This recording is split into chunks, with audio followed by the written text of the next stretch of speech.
Hello, my name is the Blind Wolf, and welcome to the first theory I've done on my channel.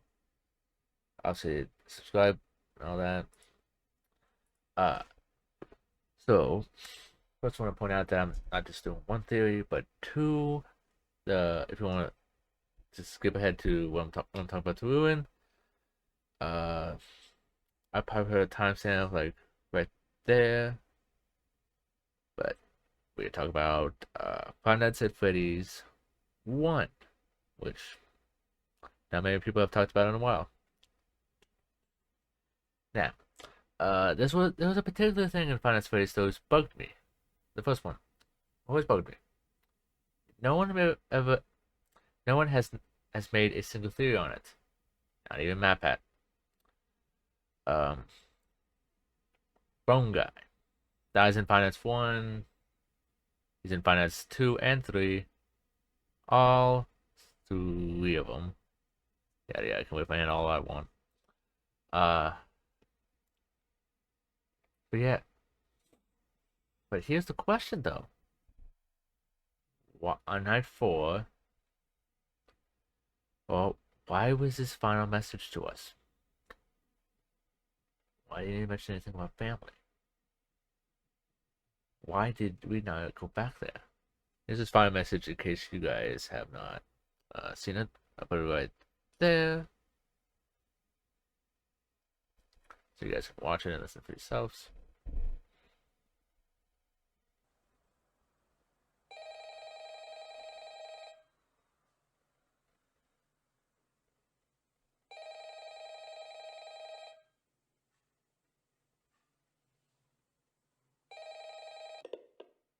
Oh, hey, wow, day 4.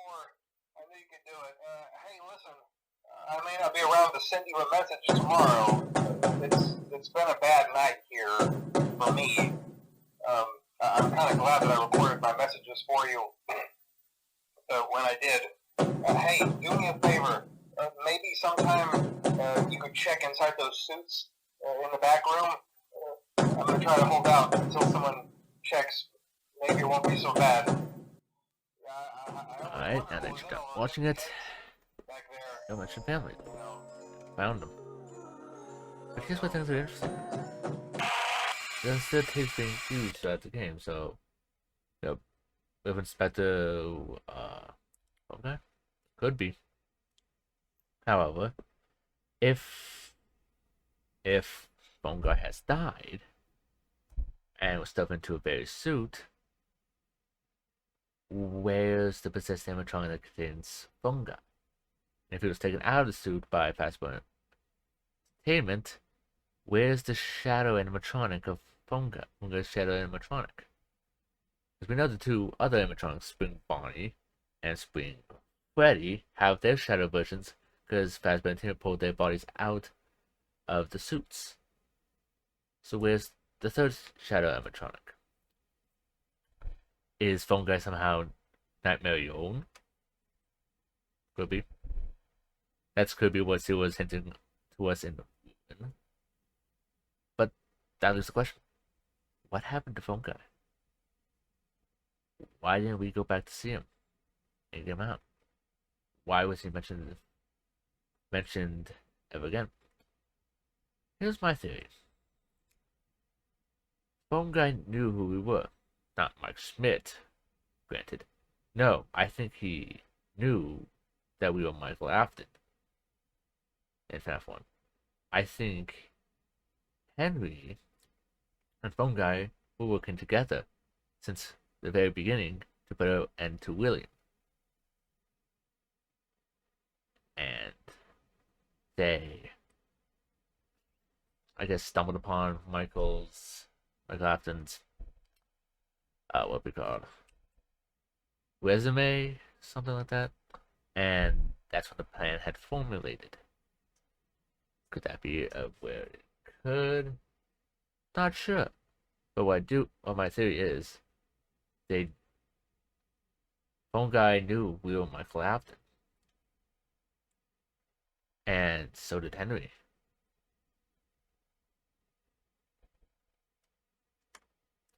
but I don't feel like Phone Guy is done yet. Because there are a few conclusions that could have occurred.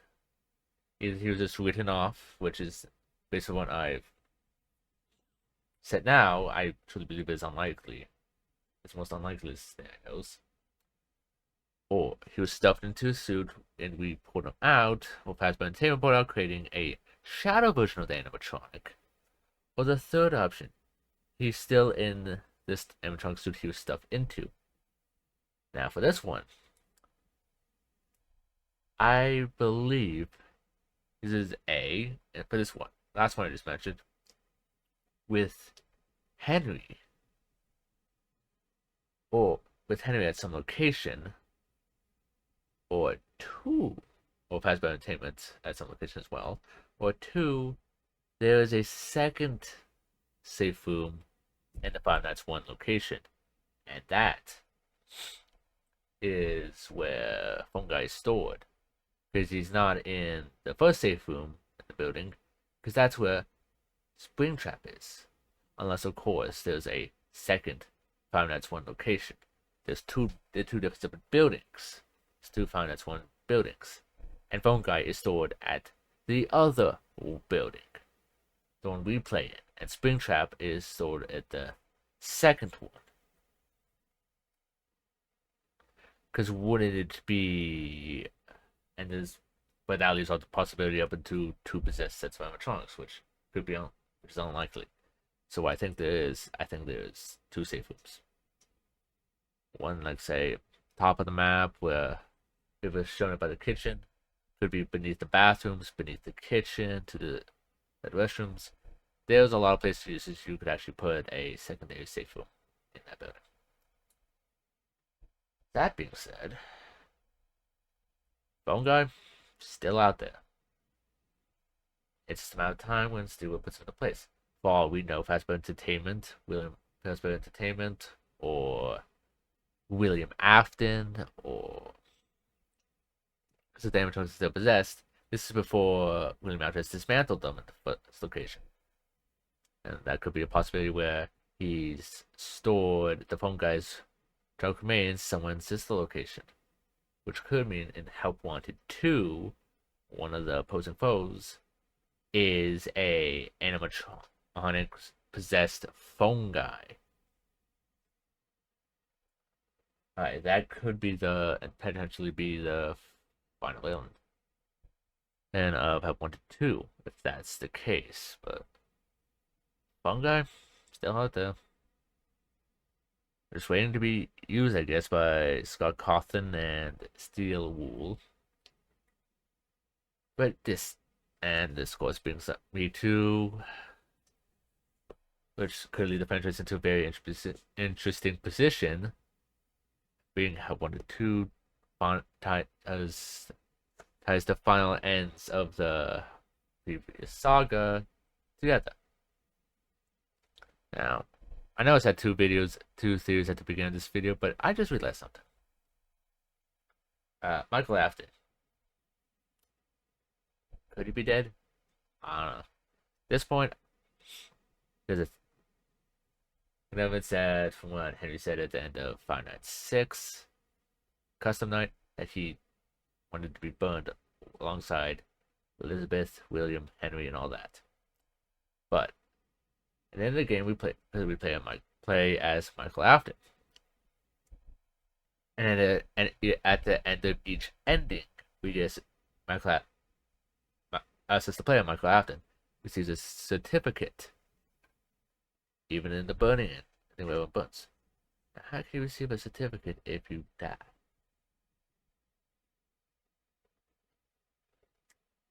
That's pretty much all the evidence that supports it, but my dog is having conniptions right there.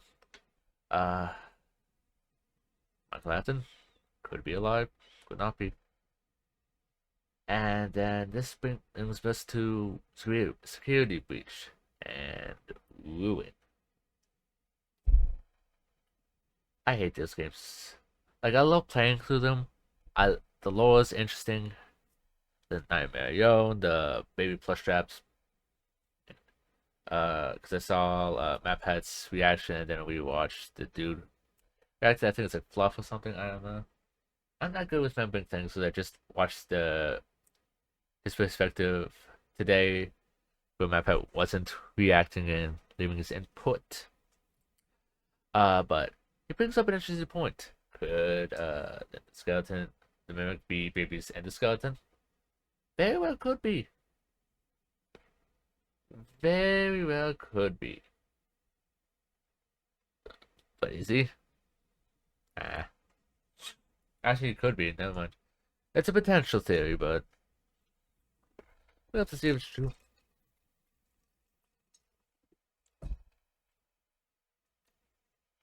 And now for Ruin, where I truly believe Mad Pat was wrong. Most of the theorists wrong. Because Five Nights at Freddy's is a franchise known for retcons, some red herrings, misleading us, and being vague. But then it comes out with Security Breach and Ruin being very straightforward. Hmm. I don't think so. Oh, the endings don't make sense here. The drawings show that's a good parallel to point out that, oh, because Princess Quest did not have a drawing, it must be in canon. Yes and no. What I do believe is canon about the Princess Quest ending is only freeing Vanny. This is the dismantlement of Freddy, Freddy losing his head, taking all that damage. I'm trying to say yes. Uh, I don't think that's on Freddy. My dog just moved, so it's curious.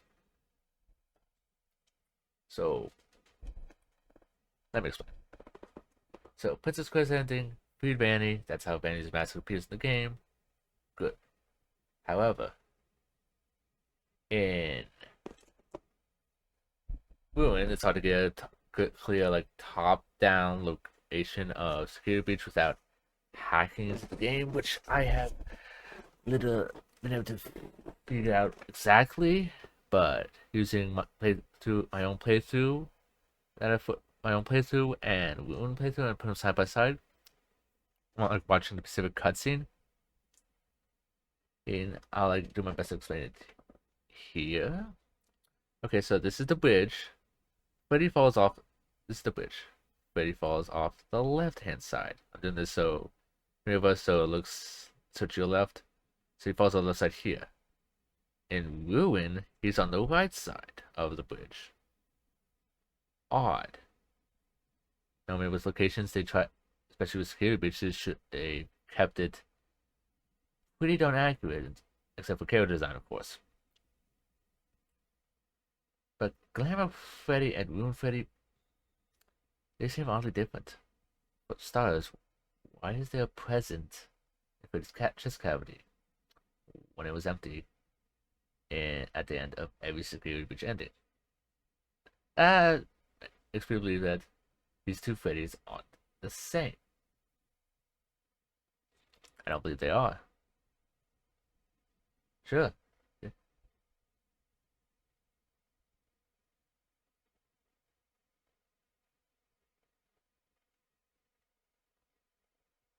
I don't believe they are whatsoever.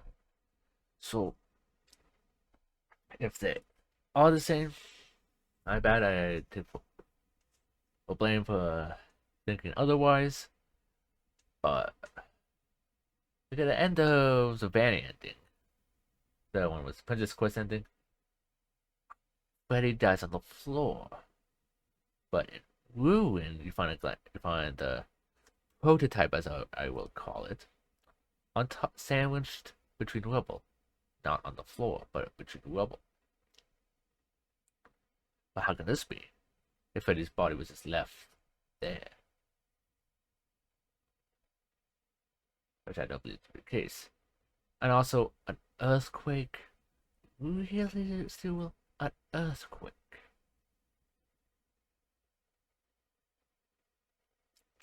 That is a cover-up story if I've seen one in this Freddy's franchise. That is a cover-up. Now here's why. So we go into a cave system. We go into the sister location. Well, part of it for the scooper ending. Notice how it seems to be undamaged from a supposed earthquake. That doesn't make sense there. If an earthquake did that damage, the cave would have looked like it had fallen apart, collapsed, as would the sister location. When an earthquake happens, it happens all the way down, especially to that extent. The only place that actually looks affected by the earthquake, when you go down to Beachplex, like somewhat affected, is the customized pizza location. It's the ultimate customer. And pizza location looks the only thing affected by a earthquake. But that same could be said for a place being burned. What I'm trying to say is, part of the Princess Quest ending with Vanny got freed, and the burn trap ending put together. Those two are combined. That's the correct ending. Now I'm explaining again. So we're back to Five Nights at Freddy's 4, where the crying child is the crying child, and how he's afraid of Fredbear and Spring Bonnie. But how would he develop this fear? If he initially loved the other characters, he would have to see something traumatic to trigger the nightmare versions. Because not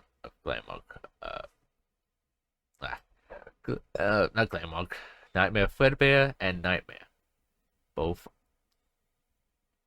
Fredbear locations, both a Fredbear. Now the same case is said for Ruin.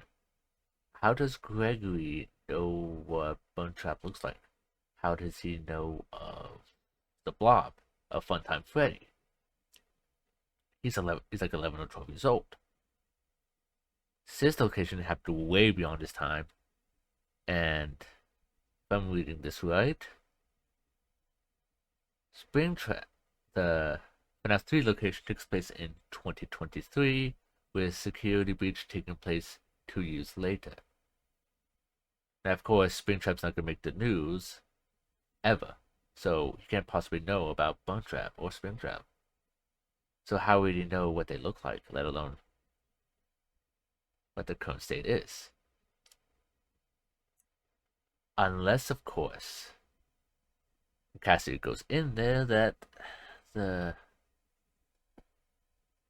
how do I put this? Gregory just finished drawing the Bone Trap ending and hasn't drawn the Princess Quest ending yet.